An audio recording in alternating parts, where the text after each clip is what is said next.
dice amén. Bueno, este es el mes no de las emociones, sino más bien de hablar sobre el tema de las emociones. Y el Señor tiene preparadas una palabra muy interesante para ti. Vas a salir hoy con un entendimiento y con una fe que te va a ayudar para que tú sigas adelante. Porque los cristianos vamos para adelante. Cuando uno va empezando en Cristo, yo me acuerdo bien, hace ya 20 años, y pues de repente le pasa a uno que pues 2 pasitos para adelante y 1 para atrás, y luego otros 3 para adelante y 1 para atrás. Así es la dinámica comúnmente en un cristiano. Tú no te sientas mal porque de repente te equivocas o no le llegas al propósito que tú habías predestinado, pero dice la palabra de Dios que tú vas a cumplir el propósito, no porque tú seas fuerte, sino porque Dios lo va a hacer por ti. Entonces nuestra vida en este tiempo como hijos de Dios, tú tienes que entender que ya tu vida no depende de ti.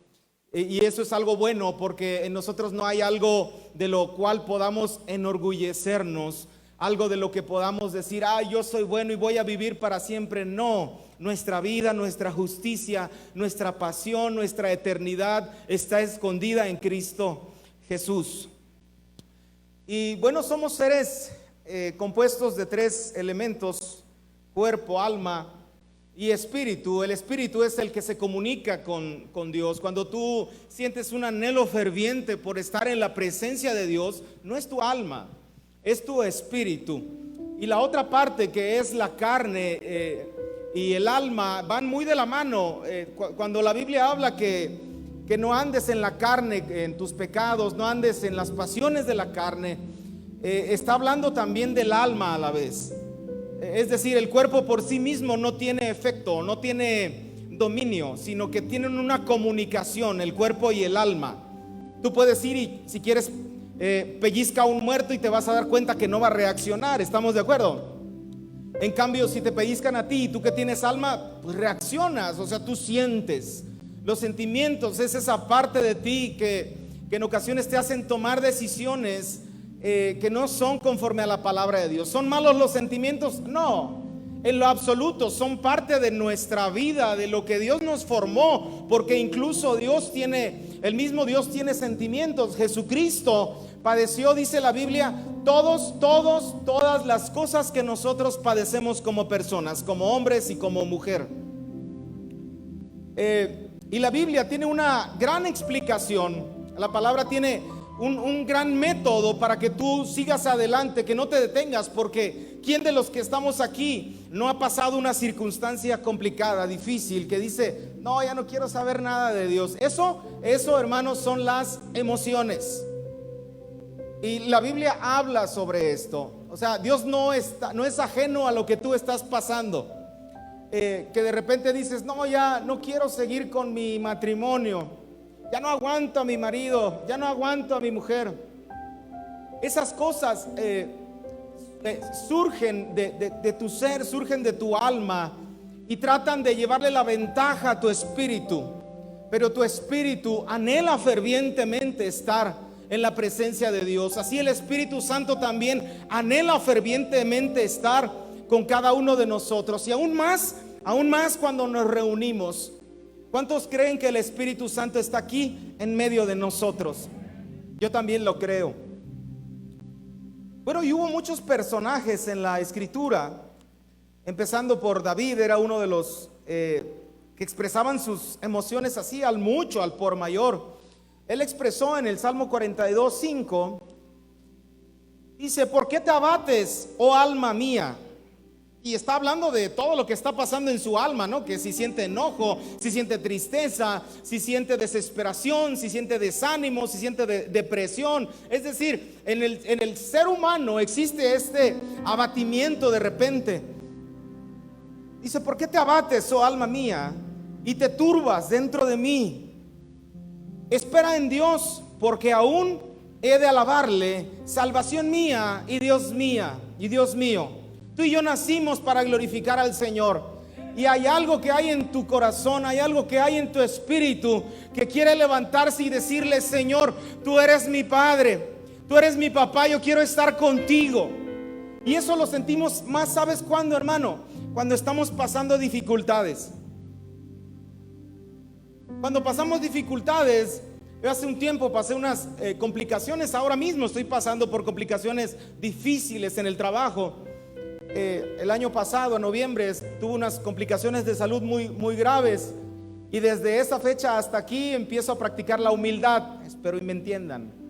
Pero lo que te quiero decir es que cuando uno pasa estas circunstancias difíciles, entiendes y sabes que la única solución en tu vida, lo que más vale en tu vida, lo que importa verdaderamente, es estar delante de la presencia de Dios. Por eso David expresa y dice: ¿por qué te abates, hombre? Tranquilo, tranquilo, cálmate, espera en Dios, porque aún le tengo que alabar, aún le tenemos que glorificar. Aunque estés pasando por dolencias, aunque estés pasando por dificultades, aún es tiempo de que tú le glorifiques al Señor por siempre y para siempre. Eso, mi querido hermano, vamos a hacer por toda la eternidad. ¿A poco no es buen momento de que desde ahora lo hagamos? Es buen momento, es buen tiempo para que tú levantes tu cabeza y veas que hay un Dios todopoderoso que te ama. Hay un Dios que te busca, hay una persona que verdaderamente te amó hasta la muerte, que no escatimó su propia vida. Porque ¿cuántos de los de aquí dirían: no, yo por no, yo no doy mi vida? Es más, hasta ni por mi mujer ni por mis hijos daré mi vida. Pero Dios se entregó por ti y por mí, sin importar lo que tú y yo habíamos hecho. Y eso se llama gracia. Entonces, el tema de las emociones, en lo que me voy a centrar en esta noche, es ver pues cuál es la solución. Y vamos a ir a Romanos 8:13. ¿Cómo es tú que tienes que andar? ¿Cómo es que tienes que moverte en este mundo? Porque ciertamente este mundo está lleno de maldad, está podrido literalmente. Y Dios nos puso aquí temporalmente para que mostráramos también su gloria. Romanos 8:13 dice: porque si vivimos conforme a la carne, y acuérdate que cuando hablas de la carne, hablas del alma, hablas de las emociones también. Porque si vivimos conforme a la carne, moriremos.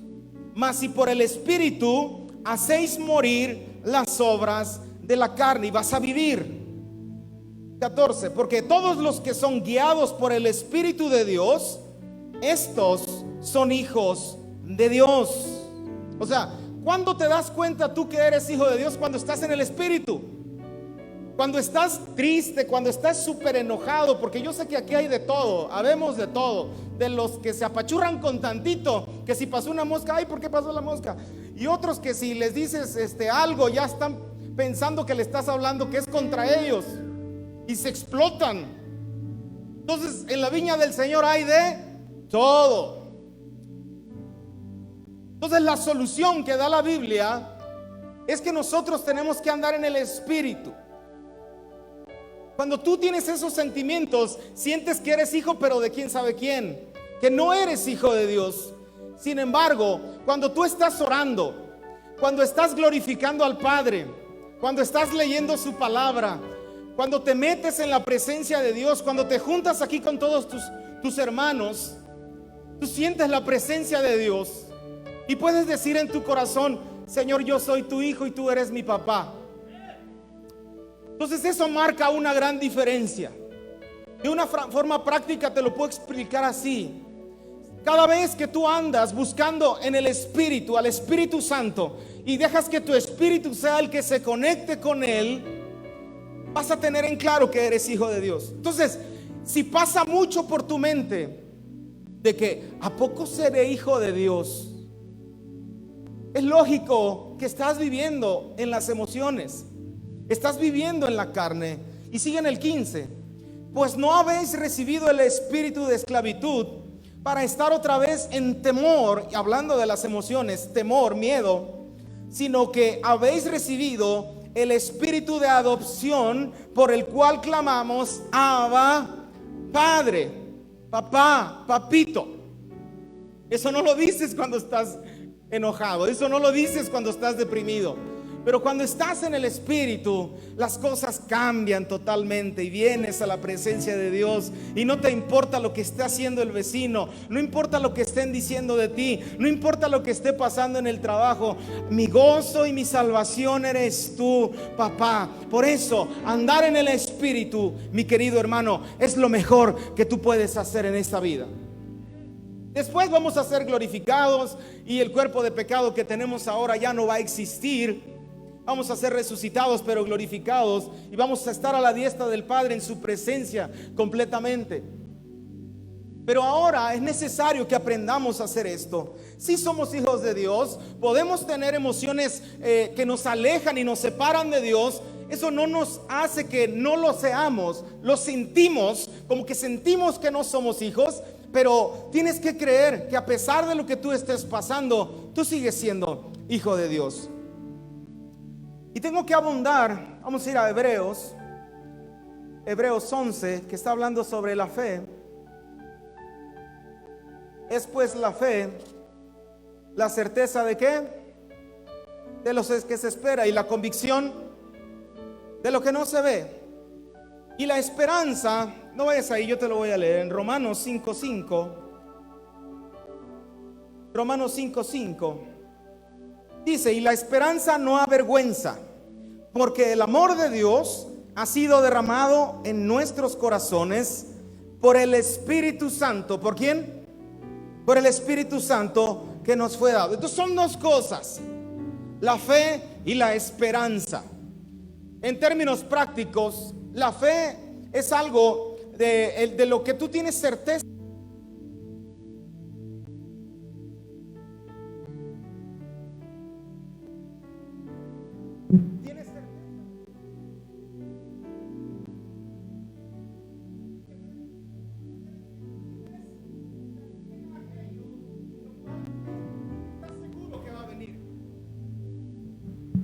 Sí, gracias.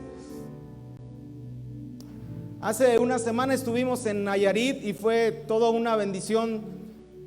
Fuimos el grupo de varones, éramos 10, bueno, iba la pastora también y Mari, o sea que íbamos 8 varones y 2 mujeres. Y fue toda una experiencia increíble en la que Dios te usa a pesar de tu pecado. Escúchame esto: Dios te usa a pesar de tu pecado. Y se mueve poderosamente cuando tú estás predicando la palabra, cuando les estás diciendo a la gente: el Señor te ama, Él murió por ti.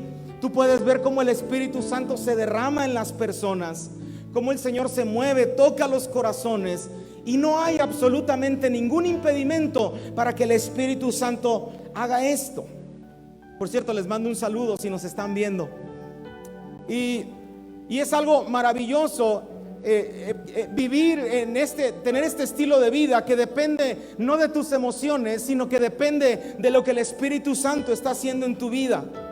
Entonces la fe y la esperanza juegan aquí un papel importantísimo, porque el Espíritu Santo no solo lee tus emociones, porque sí las lee, Él sabe cuando estás triste, pero el lenguaje en el cual Él te entiende para que tú avances, que tú digas: Señor, yo voy a lograr esto en tu nombre, es porque hay una fe y una convicción. Yo lo creo, yo lo tengo palpable en mis manos y estoy seguro que va a suceder. El Espíritu Santo escucha esa voz.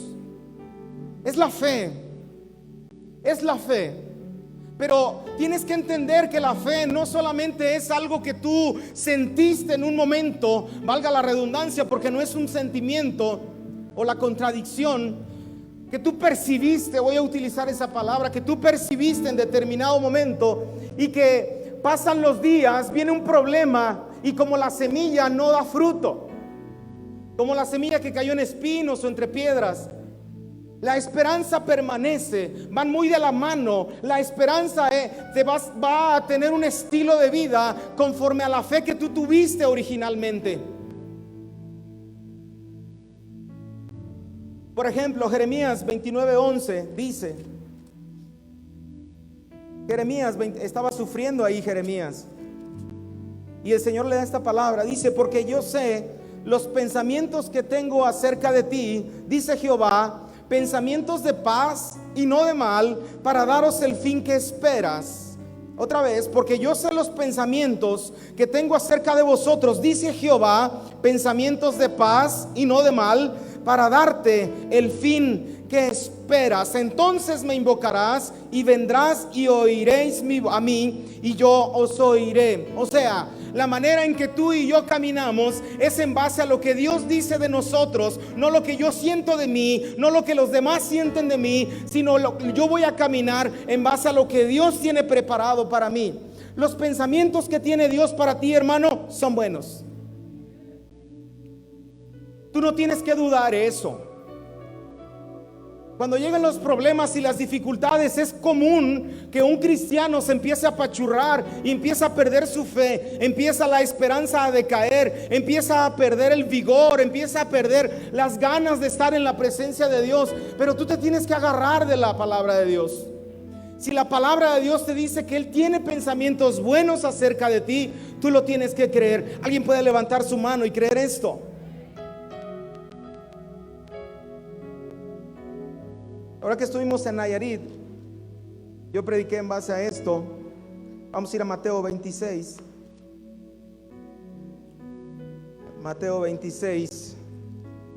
Estaba Jesús en el Getsemaní.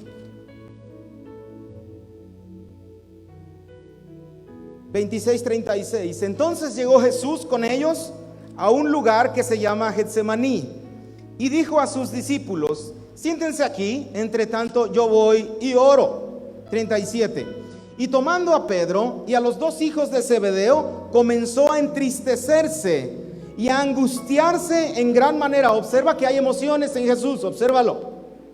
Entonces Jesús les dijo: mi alma está muy triste. ¿Hasta dónde, hermano? Hasta la muerte. ¿Quién no se ha sentido aquí así? No creo que haya puros persinaditos. Yo creo que nos hemos sentido así en algún momento. Y les dijo: quédense aquí y velen conmigo.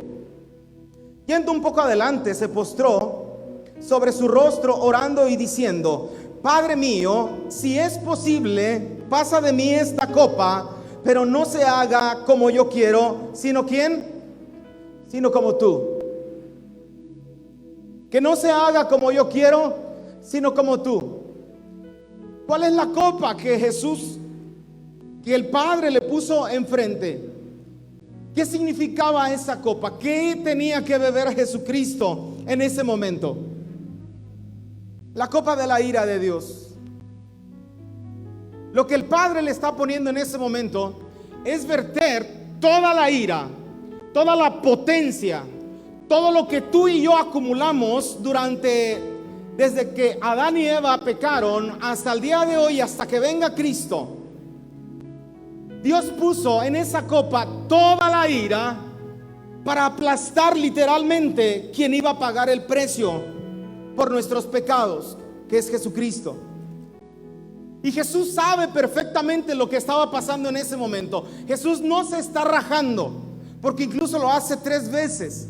Y en el Evangelio de Juan, cuando Jesús le mocha la oreja a uno de los guardias del sumo sacerdote, dice que le sana la oreja, o sea, se la vuelve a pegar pues. Y Jesús le dice a Pedro: que no tengo que beber yo esta copa. O sea, Jesús va por el camino correcto y sabe perfectamente lo que va a hacer, pero no escapa de él. Siendo Dios mismo en forma de hombre, no escapa de él ese sentimiento, esa tristeza, esa angustia de que va a venir un problema grave sobre mi vida. Pero ¿quién fue la fortaleza de Jesucristo? El Espíritu Santo. Si es posible, pasa de mí esta copa, pero que no se haga como yo quiero, sino como tú quieres. Entonces, en ese momento Jesús está entregando su vida. No fue exactamente en la cruz del Calvario, sino más bien todo ese proceso. A partir desde aquí, que empiezan a Jesús a escupirlo, que empiezan a maltratarlo, a golpearlo, todo sangrado. Dice Isaías que estaba desfigurado completamente.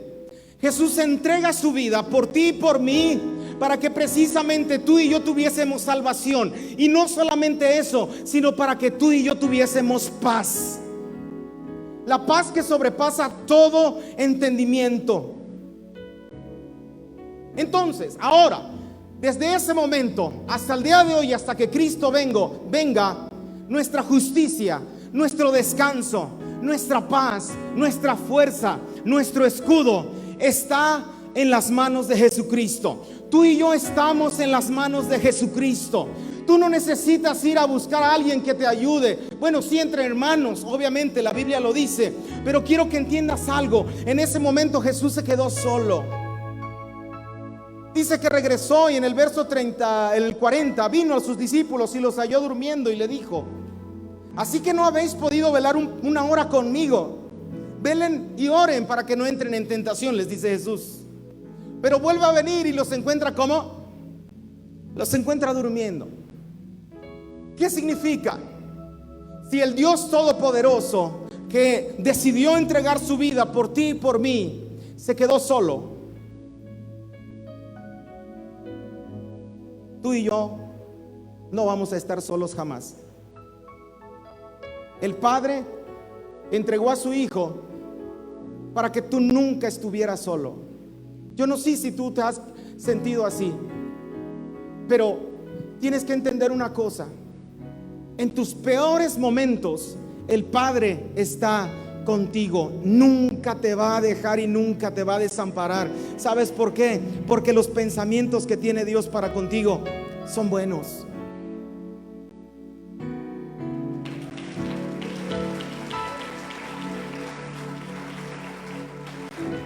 A ti, Señor. Romanos 4:3. Romanos 4:3. Es muy sencillo. Está hablando de Abraham y dice que la fe le fue contada por justicia a Abraham. 4:3. Porque ¿qué dice la escritura? Creyó Abraham a Dios y le fue contada por justicia. Ahora, no vamos a estar ahí, pero quiero que te imagines las cosas que pasó Abraham. Una mujer infértil, él ya de 90 años, a los 100 le nace Isaac. Sara se ríe cuando vienen los ángeles y le hablan y le dice: de aquí al tiempo que tarda una criatura en nacer en el vientre, tú vas a ya tener un hijo. Y Sara se ríe, o sea, no lo cree, pero dice la escritura que Abraham es el padre de la fe. Y una cosa semejante es algo que tú y yo tenemos que vivir día con día. O sea, no es de repente, tiene que ser día con día. Porque Abraham, sin la posibilidad de que existiera una solución al problema, porque Dios le había dicho que había de tener descendencia, que de él heredarían muchísimos. Nosotros somos copartícipes de esa herencia. Una cosa complicada: ¿sería Dios quien me habló? ¿Sería Dios verdaderamente el que vino a mi vida y me dijo que me ama? ¿Sería Dios el que me dijo que no me voy a quedar solo, que voy a tener marido, que voy a tener esposa? ¿Sería Dios el que dijo que yo saldría de la pobreza y que viviría en prosperidad? Y no estoy hablando del evangelio de la prosperidad. ¿Sería Dios quien dijo que estaría conmigo en ese problema tan difícil, en esa demanda en la cual estoy padeciendo? Sería Dios. Y hay una persona antes de Abraham, 10 generaciones atrás, que se llama Noé, que de hecho al parecer Noé conoció a Abraham. Vivieron 57 años en la misma época. Imagínate a Noé. Le dice Dios: ¿sabes qué? Yo voy a destruir todo y lo voy a hacer con lluvia. Pero tienes que saber que en ese tiempo todavía no había llovido. Todavía no había llovido. Dice en el Génesis que de la tierra salió un vapor y que regaba el huerto. Pero no existía todavía la lluvia. Entonces, a ver, espérame tantito, ¿quién me está hablando? Construye un arca. Construye un arca. A los 600 años de Noé comenzó a construir el arca. ¿Te puedes imaginar cuánto dinero le invirtió Noé para poder construir el barco de la mitad de un transatlántico actual? Fíjate, un barco de ese tamaño, y Dios le dice: tú constrúyelo, tú obedéceme. Y dice la palabra en Génesis que Noé halló gracia en los ojos de Dios y comenzó a construir el arca por sobre todas las cosas. Y las cosas se complican, porque yo me imagino que su propia familia le ha de decir: Noé, tú estás loco. Te imaginas a sus antepasados diciéndole: Noé, no, estás loquísimo. Todos sus amigos de alrededor: cálmate, Noé, estás loco. Pero tienes que entender una cosa, que tú no vas a poder lograr nada en esta tierra, escúchame, al menos en Dios, si tú no vives en la misma fe que tuvieron los antiguos héroes de la fe. Si tú no vives en la misma fe que tuvo Abraham. No, pero es que la de Abraham fue muy grande. No, hermano, la misma fe que tuvo Abraham, la misma fe que tuvo David, la misma fe que tuvo Gedeón, la misma fe que tuvo Noé, la misma fe que tuvieron todos los héroes de la fe, es la misma fe que Dios nos exige que tengamos día tras día. Y es una cosa loca, es una cosa complicada. Entonces es necesario que tú y yo nos subamos a ese barco, porque ahora, si bien la tierra no es salvada por un barco, porque a mi parecer esa arca, ese barco representaba a Jesucristo salvando a toda una humanidad entera, de la cual ahora tú y yo disfrutamos. Ahora no es así.